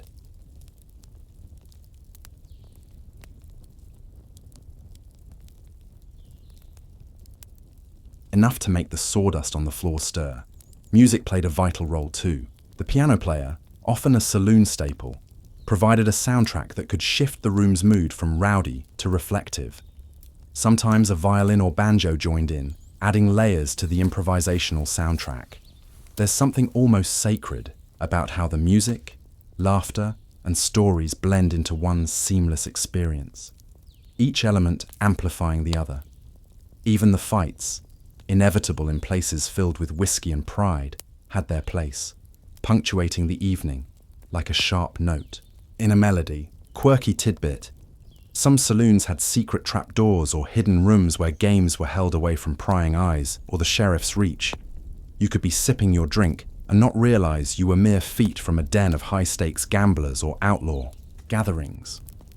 And then there's the matter of women in saloons, which remains a topic of lively debate among historians. While many saloons employed women as barmaids or entertainers, others doubled as brothels or houses of ill repute. The line between hostess, entertainer, and something more blurred easily, with reputations as flexible as the floorboards. You notice a barmaid balancing a tray with practiced ease, her smile tired but genuine. You wonder about her story, how she ended up here, what dreams she's chasing, or if she's simply riding out the storms of life one drink at a time. Despite the rough edges, there's a sense of community here. People leaned on each other because, out on the frontier, you didn't have many options. Your neighbors might be as rough and wild as the land itself, but they were your neighbors. And as you lean back, watching the swirl of faces and voices, you realize that the saloon was more than just a place. It was a refuge, a stage, a crossroads of fate and fortune, a place where every glance, every gesture, and every word mattered. And you, for tonight, are a part of that story. The saloon's wooden floor creaks softly beneath your boots as you wander closer to the corner, where a group of men lean over a rough-hewn table, cigars smoldering in ashtrays made from tin cans. The smoke curls upward, mingling with the haze of lantern light, creating a veil that feels almost like a protective cloak. Here, the conversations take on a different tone. Business, politics, and the deals that could make or break a man's future. You overhear talk of railroads pushing westward, promising to change everything. Land prices are rising, and some see opportunity, while others fear the loss of the open range. The tension in the room is palpable, a mix of excitement and unease that hangs heavier than the smoke. Saloons were often where the town's power players gathered, away from prying eyes and the sheriff's notebook. Deals were struck over whiskey, contracts scribbled on napkins or pieces of scrap paper, sometimes sealed with a handshake, sometimes with a loaded revolver nearby just in case. Historians still debate how much real power saloon owners wielded in frontier towns. Some argue they were merely business people capitalizing on vice and entertainment, while others suggest they were kingmakers behind the scenes, pulling strings and shaping the future of entire communities. You notice a large ledger lying open on the table, filled with scribbles, names, and numbers. It's a reminder that these establishments were businesses, often with complex financial webs stretching far beyond the local town. And then there's the matter of the illicit trades. Gambling debts that weren't easily forgiven, smuggling whiskey to avoid taxes, or even fencing stolen goods. The saloon was a crossroads for all kinds of shadowy dealings, a place where morals blurred in the amber glow of lantern light. Quirky tidbit: some saloons had code words or secret signals used by gamblers and outlaws to identify each other or to warn about approaching law enforcement. You might order a special drink or tap your glass in a particular rhythm to send a message. It was like Morse code with whiskey. The presence of law enforcement in saloons was, at best, complicated. Sheriffs and marshals often frequented these places themselves, balancing the role of peacekeeper with their own thirst for drink or profit. Corruption wasn't uncommon, and sometimes the line between lawman and outlaw was thinner than the rim of a shot glass. The saloon was also a place of stories, the tall tales and half-truths that defined the mythology of the West. You hear murmurs of legendary figures passing through town, from gunslingers with more bullets than sense to gold prospectors who struck it rich or lost everything trying. In quieter corners, you might find poets, musicians, or dreamers nursing their drinks, weaving words and melodies that captured the spirit of a land both wild and fragile. You catch the sound of a harmonica, its plaintive notes rising above the din, a soundtrack for the weary and hopeful alike. It strikes you how the saloon was a microcosm of the frontier itself, a place of contradictions where hope and desperation danced a careful waltz as you take a slow sip from your imaginary glass. The weight of all these lives and stories settles around you like the dust on the floor. Inescapable, real, and strangely comforting. You think back to the tough food, the bitter drinks, and the endless games of chance, realizing they were all part of a larger fabric, a community stitched together by necessity, dreams, and the sheer will to keep moving forward. And as the night deepens, you find yourself leaning into the rhythm of the saloon, letting its stories seep into your bones, because this, you know, is where the West truly lived. The night winds down, but you stay rooted in the saloon's warm embrace. The laughter has softened to murmurs, the fiddle's lively tune giving way to slow, soulful strains. You notice how the light dims around the edges, casting a gentle glow that blurs the sharp edges of the day. It's a quiet moment, rare and precious. You start thinking about the entertainers, those few who made a living from song, dance, and storytelling. They weren't just background noise. They were essential to the saloon's life, weaving magic from music and movement. Whether it was a pianist pounding out ragtime or a can-can dancer kicking up dust, these performers held the room's attention like a spell. Music could transform the mood instantly.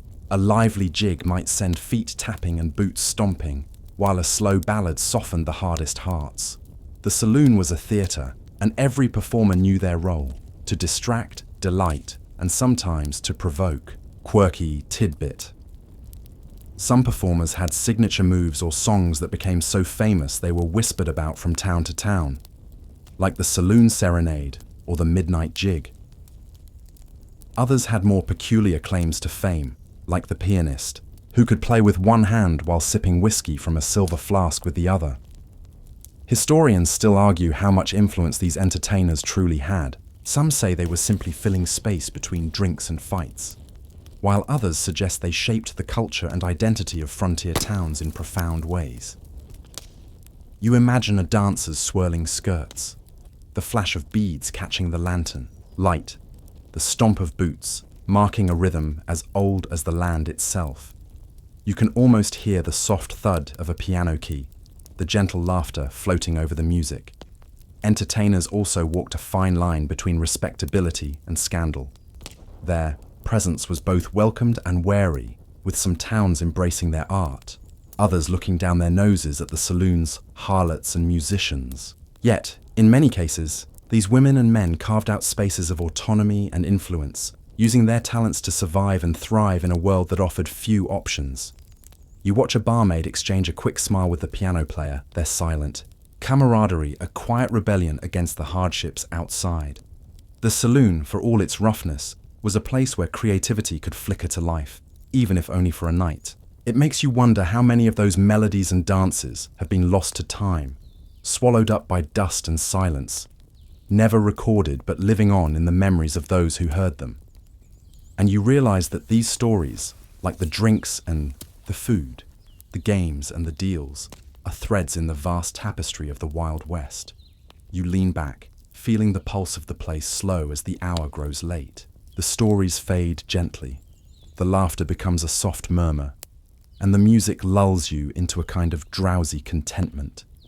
Because here, in the glow of the saloon's fading light, you find a moment of peace amid the chaos. A fleeting taste of something, timeless. The saloon is quieter now. The loud voices and rowdy laughter have given way to a slower, more reflective hum. You find yourself drifting toward the poker tables where a handful of stubborn players refuse to call it a night. The chips stacked in front of them look almost like tiny mountains, symbols of fortunes made and lost in just a few hours. You can't help but think about the sheer luck involved in these games. One moment, you're riding high, chips sliding across the table like a gentle stream. The next, you're flat broke, nursing a drink with a bitter taste and a bruised ego. It's the kind of gamble that extends beyond cards, into life itself on the frontier. The thing about these saloon games is that they weren't always played for money. Sometimes folks wagered land rights, cattle, or even their honor. It's no wonder tensions ran high, and brawls often erupted over accusations of cheating or bad luck. Historians still debate how honest these games really were. Some claim that the best players could read their opponents like an open book, while others suggest that cheating was rampant, with sleight of hand and marked cards as common as the whiskey. One quirky tidbit is the existence of railroad cards, specially marked decks designed to cheat unsuspecting players, often manufactured far from the dusty towns and shipped in for the express purpose of swindling. It's almost poetic that even the tools of deception traveled alongside the iron rails pushing west. You watch as a man with a twitchy eye glances nervously at his cards, then around the room, wary of more than just his opponents. In the saloon, trust is a rare currency, and paranoia a close companion. Beyond gambling, you notice a few men quietly swapping stories about cattle drives and outlaws, voices low but eyes sharp. The cattle trade was a lifeblood of the West, and these conversations often included news about rustlers, trail bosses, and the latest rumors from the open range. Food here was simple, hearty, usually beans, salted meat, and whatever vegetables could be preserved or shipped in. It wasn't gourmet, but it kept people going on long drives or through cold nights. Quirky detail. Some cooks used to prepare hasty pudding, a thick cornmeal mush that could be sweetened or spiced up depending on what was available. It was a comfort food for many, reminding them of home, even if that home was hundreds of miles away. And you can't forget about the coffee, black, bitter, and plentiful. It was the fuel that powered the endless hours of gambling, storytelling, and scheming. As the night deepens, the saloon feels like a living organism, a place where every glance, every whispered word, and every clink of glass weaves together into the wild fabric of frontier life. You realize that these moments, both ordinary and extraordinary, were what made the saloon a legendary part of history, a place where human nature played out in all its messy, beautiful complexity. And you, for now, are part of that story. The full, smoky air thickens as you drift toward the saloon's back room, where the mood shifts from boisterous to almost conspiratorial. This is where deals were struck in whispers, plans hatched behind closed doors. You sense the weight of secrets, heavy as the scent of spilled whiskey and stale tobacco. Saloons often doubled as unofficial headquarters for various groups, businessmen plotting land grabs, outlaws arranging their next heist, or local officials negotiating truces with restless townsfolk. The atmosphere is thick with tension and anticipation, like the calm before a storm. You overhear fragments of conversations about cattle drives facing increasing threats from rustlers, or the railroad's inevitable arrival, promising both progress and upheaval. These discussions were the lifeblood of frontier politics, the silent push and pull shaping the fate of entire communities. Historians still argue how much power these informal gatherings held. Some see them as the real engines of frontier governance, while others dismiss them as mere gossip cloaked in importance. Quirky tidbit. Some saloons had message walls, boards where notes and requests could be posted for discreet communication, a 19th century version of social media, if you will. You could find everything from job offers to warnings about upcoming trouble. The presence of firearms is subtle but unmistakable. Rifles propped against walls, revolvers tucked beneath coats. In the Wild West, a gentleman's word was often backed by the steady click of a loaded gun. You notice a group of cowboys nervously eyeing the door, fingers twitching near their holsters. It's a reminder that beneath the camaraderie, danger lurked close, always ready to erupt. Food in these back rooms was often simple but filling. Thick stews cooked in cast iron pots, biscuits slathered with molasses, and coffee strong enough to keep a tired man awake through long negotiations. Quirky detail. Some saloons secretly served medicinal whiskey here, stronger and more potent than the regular fare, meant to soothe wounds both physical and political. You watch a shadowed figure slip a folded note to the bartender, who tucks it away with practiced discretion. These exchanges were the invisible threads weaving the saloon's intricate social web. The saloon wasn't just a place to drink, it was the heart of frontier communication, the pulse of rumor and revelation. Every glance, every whisper carried weight. As the night deepens, you feel the saloon's rhythm slow, the stories folding into the quiet hum of the settling town outside. And in that quiet, you find a strange comfort. The knowledge that even in the wildest, roughest places, people sought connection, understanding, and a sense of belonging. You take a slow breath, the saloon's warmth wrapping around you like a well-worn coat. Because here, amid the dust and dreams, life unfolds in all its messy, unpredictable glory. The scent of tobacco and whiskey lingers as you step back into the main room, where the chatter is subdued but steady. You notice a cluster of men gathered near the bar, their voices low and deliberate. They're discussing the arrival of new settlers and the challenges that come with expansion, water rights, grazing land, and the ever-present tension between farmers and ranchers. Water, you realize, was the lifeblood of the West, and disputes over it could ignite conflicts more dangerous than any gunfight. The saloon often served as neutral ground, where grievances were aired and uneasy truces negotiated. Quirky tidbit. In some towns, water rights were so fiercely contested that saloon keepers kept secret maps showing who claimed which springs or streams, passed around discreetly like treasured secrets. Historians still debate how much the saloon influenced these disputes. Some argue it was a place of peacemaking, while others see it as a hotbed of tension, where tempers flared and fists sometimes followed words. You watch a grizzled man nurse his coffee, his face lined with years of drought and hard decisions. His gaze drifts to the door, as if expecting the latest threat to come bursting through. Food here is simple, but meant to fortify. A plate of beans and bacon, the kind of sustenance that fuels long days in the sun and even longer nights in the saddle. And then there's the whiskey, poured generously, warming the throat and loosening tongues. The firewater was as much a social lubricant as it was a survival tool against the biting cold or gnawing loneliness. You catch the soft strains of a fiddle starting up again, the melody weaving through the low murmur of conversation. It's a gentle reminder of life's softer moments amid the grit. Quirky tidbit. Some saloons kept a music box or play a piano, mechanical marvels that could mimic a live performance when no musicians were around. Imagine the eerie yet comforting sound of a piano playing itself in a dimly lit room. That's a kind of ghost story waiting to happen. You glance around and notice how the saloon's patrons form a patchwork community. Cowboys, merchants, settlers, lawmen, all drawn together by circumstance and necessity.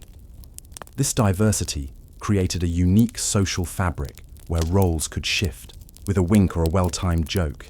And yet, beneath the surface, tensions simmered. Old grudges, competing ambitions, and the ever-present shadow of violence. You take another sip of your imagined whiskey and feel the weight of the saloon's many stories pressing softly around you. This place, with all its flaws and contradictions, was a crucible where the American West was forged. And for tonight, you're right there in the middle of it, soaking in every whispered secret and every clinking glass. You drift toward the far end of the saloon, where the atmosphere shifts again, this time toward the personal and intimate. Here, stories aren't just told, they're shared. Confessions whispered in low tones between sips of bitter coffee or strong whiskey. This is the place where the loneliness of the frontier settles in, wrapped in the quiet comfort of a listening ear. You realize that saloons were more than just watering holes. They were the social hubs, the few places where isolated souls found connection. Whether it was the solitary prospector, nursing a drink after a day of digging, or the weary rancher, seeking a moment's escape, everyone came here to fill a void. Quirky tidbit. Some saloons had crying rooms, small secluded booths where patrons could quietly shed tears or pour out their troubles without fear of judgment. It's a detail often overlooked, but it paints a softer picture of the rough and tumble frontier life. Historians still argue how much of this emotional landscape was truly accepted. Was the saloon a safe space for vulnerability, or was it all just an illusion behind the tough exterior? You notice a woman seated alone, her eyes reflecting the flickering lantern light as she scribbles in a worn notebook. Perhaps she's a writer, capturing the fleeting moments of frontier life. or maybe just a dreamer longing for something beyond the horizon. Food here is sparse, often leftovers or whatever could be quickly prepared. A slice of cold meat, a hunk of bread, maybe some pickled vegetables. But the drink, the drink flows freely, offering warmth and temporary solace. You think about the saloon girls, often misunderstood and unfairly judged, who worked these rooms with a mix of charm and resilience. They were entertainers, confidants, and sometimes the only company for lonely men. Quirky detail. Some of these women ran their own secret networks, passing messages or even smuggling goods, proving that their influence extended far beyond serving drinks. You watch as one such woman shares a quiet laugh with a weary cowboy, a brief moment of genuine connection amid the chaos. The saloon was a place where masks could slip for a while, where the frontier's harshness softened just enough to let the human side shine through. As the night wears on, you feel a lull settling over the room, a gentle exhale after the day's tension, and you're reminded that beneath the dust, grit, and rough edges, people yearned for the same simple things: companionship, understanding, and a moment of peace. You lean back, letting the saloon's warm glow seep into your bones. Because in these quiet moments, the true heart of the Wild West reveals itself. The fire in the corner hearth crackles softly, casting flickering shadows on the worn wooden walls as you settle into a quiet spot near the stove. The chill of the desert night tries to creep in, but the saloon's warmth holds it back like a protective barrier. Here, the conversations slow and soften, drifting toward memories and reflections rather than the high-stakes deals of earlier hours. You start to think about the role of women in the saloon, beyond the stereotypical image of the saloon girl or entertainer. Many women were central to the social fabric, running boarding houses, kitchens, or even the saloons themselves. Some were widows who turned to this rough trade not by choice, but necessity. Historians still debate how empowered these women truly were. Did they wield real influence behind the bar and the poker tables, or were they trapped by circumstance in a world dominated by men and violence? Quirky tidbit. In some frontier towns, women who owned saloons also ran their own justice systems, settling disputes and keeping order when official lawmen were scarce or corrupt. They were, in effect, the unofficial mayors of their domain. You glance at the old piano in the corner, silent now, and imagine the hours of music it must have seen. The women who worked here often doubled as performers, their talents ranging from singing to storytelling, their voices carrying the hopes and sorrows of a rugged life. The food served in these establishments was often humble: fresh baked bread, stews made from whatever was at hand, and sometimes wild game brought in by hunters. You realize the saloon kitchen was as much a place of survival as of pleasure. You watch a woman carefully cleaning glasses behind the bar, her movements practiced and precise.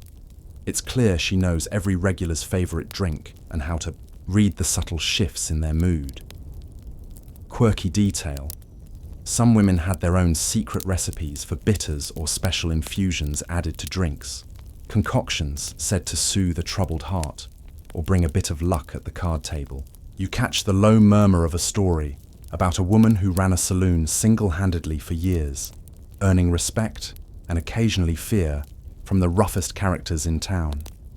As the night deepens, you realize the saloon was not just a place of drink and gamble, but a community hub where women played vital, though often underappreciated roles. Their resilience and savvy kept the wheels turning, the drinks flowing, and the stories alive. You lean into the quiet hum of the saloon, feeling the depth beneath its rough exterior. Because in the end, the Wild West was shaped not only by guns and gold, but by the strength and spirit of those who made it home. As the clock edges closer to midnight, you find yourself drawn to the saloon's doorway, gazing out into the quiet streets of the frontier town. The world outside seems almost surreal compared to the warm glow and raucous life inside, the silence heavy, broken only by the occasional creak of a wooden sign swinging in the breeze. It's in these hours that the saloon's role as the town's unofficial living room becomes clear. It's where people come, not just to escape, but to catch their breath. to gather strength for whatever the next day might throw their way. You start to think about the town's relationship with the saloon, sometimes uneasy, sometimes symbiotic. Town leaders often disliked the saloon's rowdiness, blaming it for crime and disorder. Yet they also depended on it for business and social cohesion.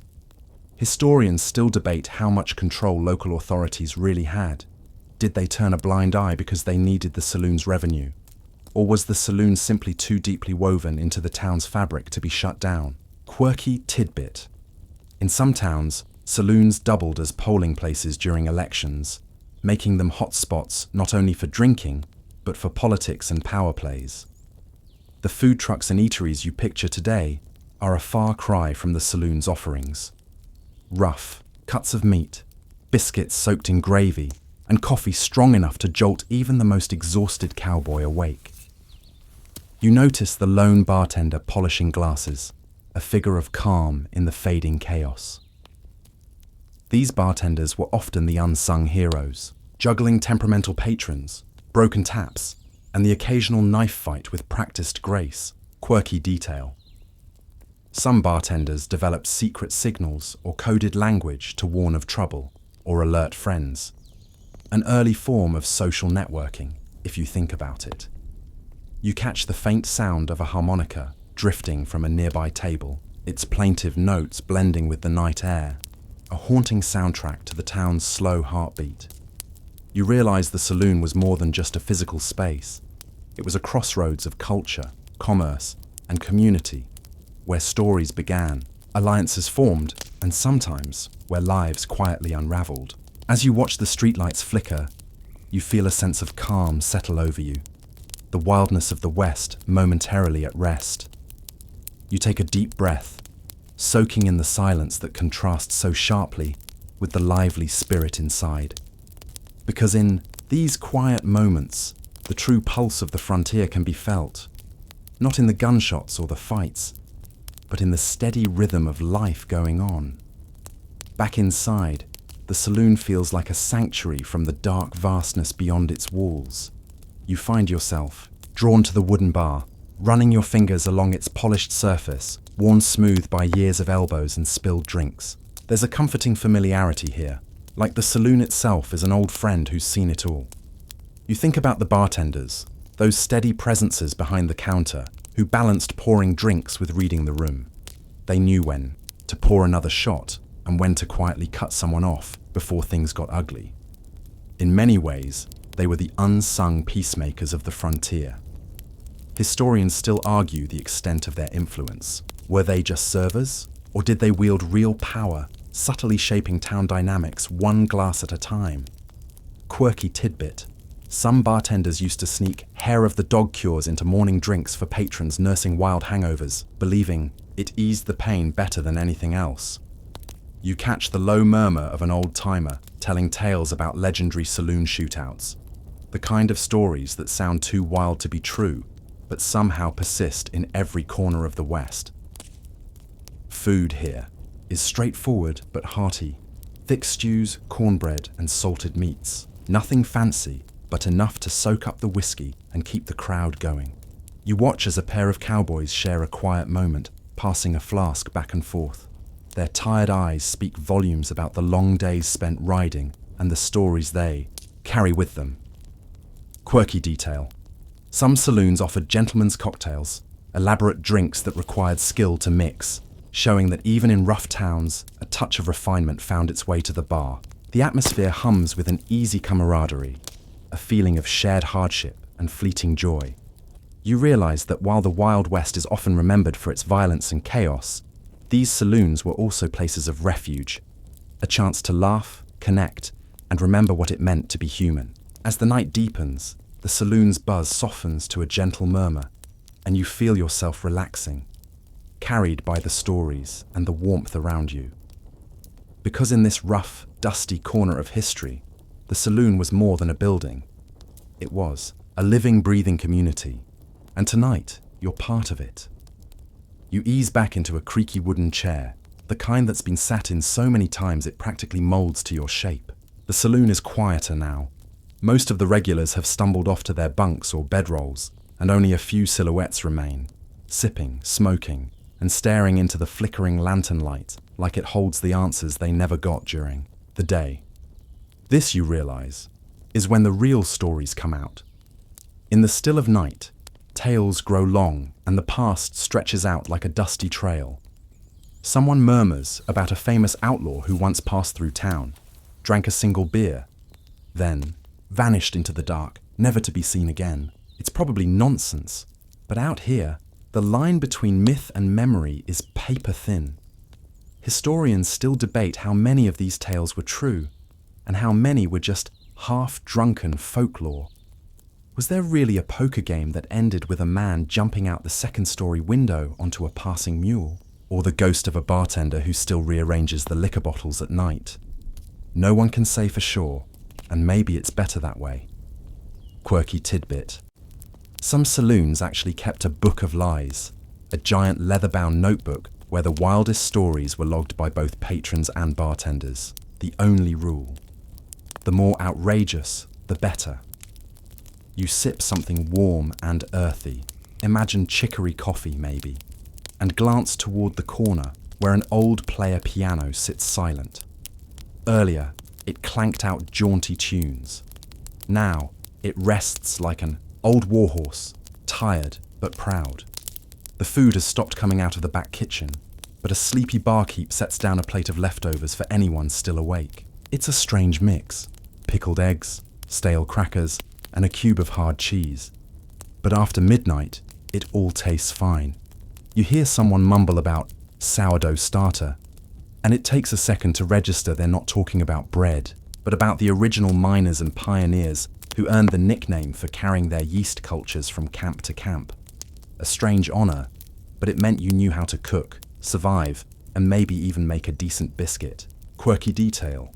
Some of these old sourdough starters were passed down like family heirlooms, treasured more than money sometimes. A little jar of bubbly dough with a whole life story inside. Out here, time feels stretchy, like a rubber band that might snap back or keep stretching forever. The saloon is a kind of time capsule where you can almost see echoes of the past moving through the haze of lantern smoke and whiskey breath. You let your eyes wander to the windows. The stars outside are painfully bright, scattered across the black sky in a way that makes you feel small and sleepy all at once. The saloon creaks around you like it's breathing, like it's been holding its breath all day, and now, finally, it exhales. You lean your head back, letting the sounds blur into the soft rhythm of night, boots scuffing wood, the clink of a glass being set down, a quiet snore from someone who didn't make it home. This, you realize, is the gentlest hour in the wild west, and somehow it's the one you'll remember best. The fire has burned down to a dull orange glow, and the lanterns have been turned low, leaving the saloon bathed in a sleepy hush. You're still at your table, fingers tracing the wood grain, watching dust drift lazily in the air. It's the hour when dreams and memories blur, a time when even the rowdiest spirits seem to settle into quiet contemplation. There's something about this moment, this in-between place, that draws out the deeper stories. The kind not told during raucous laughter or over high-stakes poker games. These are the soft-spoken truths, shared only when the room is half empty and the night presses close. A grizzled rancher near the fireplace mutters about the first time he walked into a saloon, barely 16, covered in trail dust, heart pounding, like a drum. He didn't order a drink, he ordered stew. He just wanted something warm in his belly. Historians still argue whether saloons were truly welcoming to such young patrons. Some towns had strict laws, others turned a blind eye. But in practice, no one checked ID. If you could reach the counter and had coin, you were served. Quirky tidbit. In certain towns, there were even child menus of sorts, soft drinks, sweetened coffee, and small meals served to the sons of cowboys or local kids who'd tag along with their parents. It wasn't about health codes. It was about keeping everyone included. You think about how saloons weren't all about vice and indulgence. They were also about belonging. The town's newspaper might be posted on the wall. a lost horse notice, tacked beside it. Someone might be asking around for a missing cousin or looking for workers for a cattle drive. The saloon was the town's bulletin board. A plate of cold beans sits forgotten on the bar next to a crust of bread. It's probably been there for hours. Still, it tells its own story. A cowboy distracted mid-meal, maybe pulled into a heated argument or a spontaneous dance. The piano player, long gone, has left his battered hat on the bench. Someone draped a coat over it, a small act of kindness for a man who's probably napping somewhere upstairs. Quirky detail. Some saloons allowed certain regulars to leave personal items behind. An old shaving kit, a change of shirt, a lucky horseshoe. These odd relics were rarely touched, almost sacred. The saloon kept its own kind of museum of lives in progress. You look around and realize how many of these places weren't just businesses, they were lifelines. When a flood washed out a bridge or a fire tore through a barn, the saloon passed the hat. You'd see barkeeps handing out warm food or blankets, no charge, no fuss. In many ways, the saloon served as a backup plan when life on the frontier veered off course, which it did, often and spectacularly. You imagine yourself here on a rainy night, listening to stories unfold around you like drifting smoke. No one's trying to impress. They're just telling you what they saw, what they felt, and you're part of it now, wrapped up in the rhythm of old wood and slow whiskey. Out the window, a dust devil curls across the dark main street. The buildings stand quiet and patient, their paint faded, their signs worn. You wonder how many boots have crossed these boards, how many secrets they carry. You lean forward, resting your elbows on the table. The room feels smaller now, cozier, like the saloon is tucking itself in for the night, settling into the stories it's heard and the lives it's touched. And you realize you've been here long enough to feel like you belong. The saloon groans gently as the wind outside picks up, whispering through the cracks in the doorframe. It's the kind of sound that used to make new arrivals twitch, thinking it might be footsteps or worse. But you, by now, just let it wash over you. It's the song of the building, old and honest.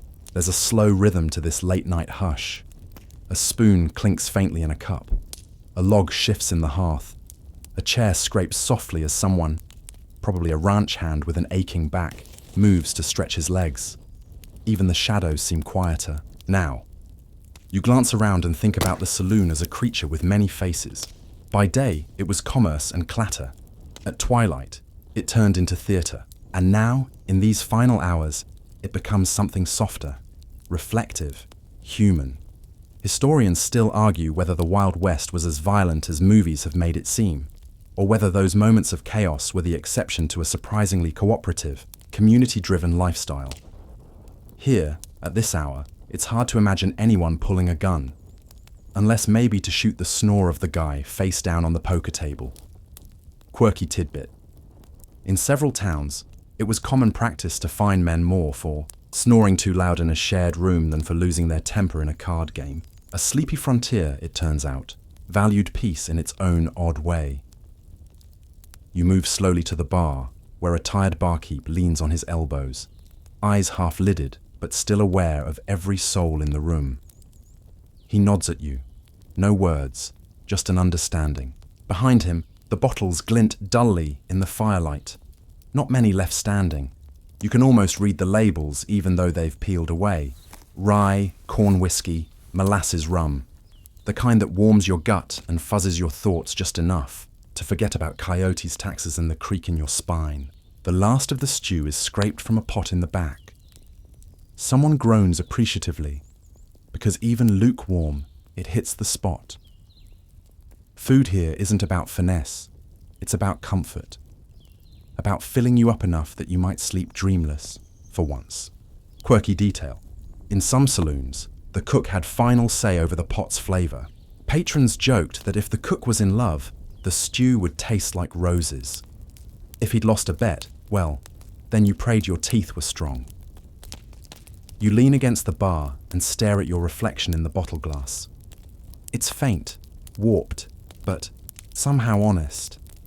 The kind of mirror you get after a long trail ride or a hard winter. One that doesn't lie, but doesn't judge either. Around you, the saloon settles deeper. A hat tumbles from a hook. No one picks it up. It'll still be there tomorrow. Maybe. A sleepy voice pipes up behind you, telling a story about a dog that used to sit on a bar stool every night and drink watered-down beer. Died of old age and dignity, the storyteller says with a chuckle. You believe it.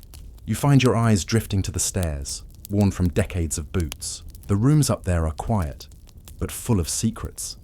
Some sweet, some sad, some better left untold. The saloon holds those stories tight, like an old friend who doesn't gossip. You think about how strange it is, the comfort you found here.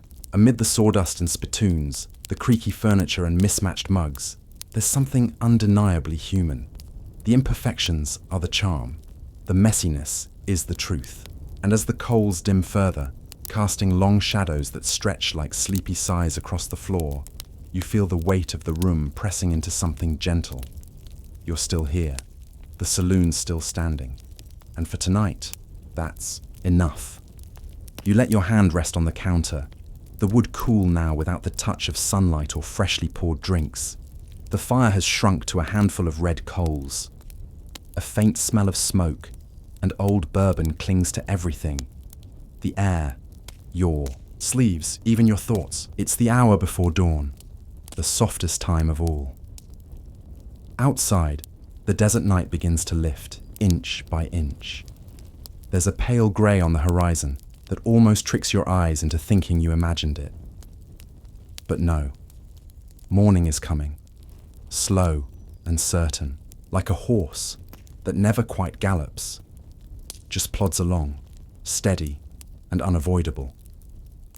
A few silhouettes still linger. Someone has fallen asleep in the corner booth, their head nestled in their arms. A bartender hums under their breath as they rinse. A glass that didn't really need rinsing. It's just something to do.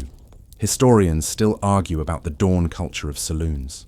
Some claim they shut down well before sunrise.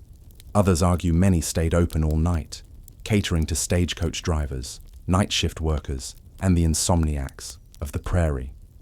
Evidence exists for both. Depends on the town. Depends on the mood. Quirky tidbit. A few saloons were known for serving breakfast beer. Yep, actual beer at sunrise, often mixed with raw egg or oyster brine. Frontier health food, you might call it. Supposedly great for clearing the head, though no one ever looked especially cleared after drinking it. You close your eyes for a moment, letting the calm wash over you. You've walked a long trail through this place, shared ghost stories, watched card games, tasted dubious stew. You've sat among cowboys and gamblers, spinsters and singers, and even a miner with a claim to nowhere. And now, as the saloon yawns and stretches toward the light, you feel like a part of its long, dusty heartbeat. There's something sacred about this stretch of time. Too late to be night, too early to be day. It's the saloon's secret hour, the time when no one lies, because no one has the energy left to pretend. You sip from a chipped mug, lukewarm, coffee with too much grit. It's not great, but it tastes like honesty, like sleep, just around the corner. The barkeep finally speaks, not a story, just a soft morning, though it's not quite morning yet. It hangs in the air like a promise.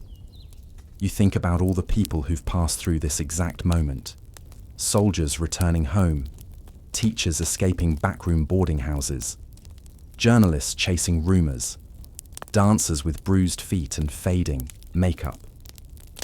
They all knew this hour. They all waited here for the sun to rise, same as you. Quirky detail. Some saloons handed out coffee and biscuits at dawn as a gesture of goodwill, especially if they'd thrown you out the night before. Start over, they'd say. Just don't ask for credit. The grey sky grows lighter, slowly peeling the stars off one by one. You realize you don't want to move. Not yet. This stillness is too rare, too soft.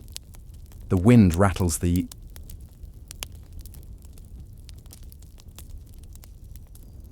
Windows again. This time, you imagine it's saying goodbye. You glance around. This room you've come to know in every hue and sound. The chairs, the fireplace, the cracked mirror above the bar. All familiar now. Even the silence between sounds feels lived in. You let out a breath you didn't know you were holding. Because this isn't just about history anymore.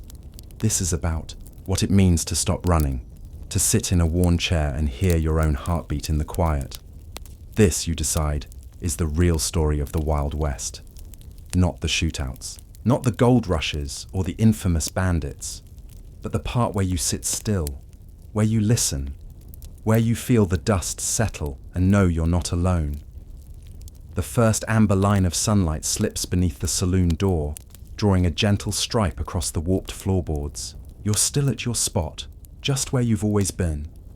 Elbows resting lightly, shoulders heavy with the kind of fatigue that doesn't need fixing. Just accepting. The saloon glows now, faintly golden, as if remembering what it looked like in its prime. The bar catches the light just right, revealing faint carvings, names, dates, hearts with initials scratched deep by people long gone. A history of ordinary lives, etched in wood instead of marble. One of the chairs is missing a leg. You'd never noticed it before, but now, in this early light, it looks proud. Like it's held on this long, and that's worth something. A rooster crows from somewhere outside. Probably the one who always wanders too close to the outhouse. He sounds offended, as if the sun's timing is an inconvenience. Historians still debate whether morning in the West was peaceful or chaotic. Diaries from settlers describe serene starts with black coffee and rising mist. Other accounts mention drunken fights continuing into breakfast. Maybe both are true. Depends on the saloon, depends on the night. Quirky tidbit. Some saloons played wake-up music at sunrise, either on a player piano or live fiddle, just to encourage stragglers to get out or stay awake. Imagine being serenaded while trying to figure out where your boots went. Then you sip the last of the coffee, now cold. It doesn't matter. At this hour, everything tastes like sleep on the edge of waking. The few remaining souls in the saloon stir. One stretches. One yawns. One mutters something about a horse they definitely didn't ride in on. Nobody questions it. Everyone's voice is soft, like they're trying not to break the spell. You walk slowly toward the door, feeling the floor creak with every step. It's not goodbye, not really. This place, this dream of a saloon, lives in the pauses between history books. It's a moment kept alive by memory, story, and just enough whiskey to blur the hard edges. And as your hand touches the doorframe, you glance back one last time. The saloon is still. The light grows stronger. Dust dances in the air, warm and lazy. It's time. But first, let the air soften. Let the chairs rest. Let the piano sleep. Let the silence hold. Let the fire's memory warm the room. Let the saloon exhale. You smile, because you were here. You sat where 100 boots sat before, ate what they ate, drank what they drank, laughed in the same corners, and drifted, off just like they did, to the sounds of a creaking beam and a slow breath. The Wild West was never just shootouts and stagecoaches. It was mornings like this, where someone, somewhere, finally got some sleep. Wind down, 300 words. And now, as the light spills wider across the old wooden floor, you begin to let go. The stories are tucked away for now. The food's all been eaten. The saloon has faded into a hush that even the morning won't disturb. Let it rest, as you do. Your shoulders sink just a little deeper. Your breath eases, long and low. The sounds of the world soften around you, as if wrapped in a soft blanket of memory and dream. The dust that danced in the lantern light drifts slower now, settling gently, like your thoughts. There's nothing left to wonder about tonight. No more boots on the boardwalk, no more clinking glasses, no more stories that demand to be told. Just the rhythm of your breath and the gentle pull of sleep. If your thoughts wander, let them. Let them meander like a lazy creek past an old mining camp. Let them drift through saloon doors and desert air, through the scent of coffee and the warmth of cornbread. Let them become lighter than smoke, softer than morning fog.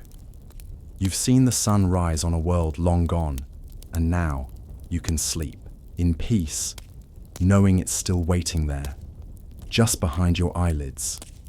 So, close your eyes, rest your bones, let the saloon fade away with the stars. Sleep deep, sleep easy. Sleep like you've been riding trails for days and finally found a pillow. You're safe here, you always were.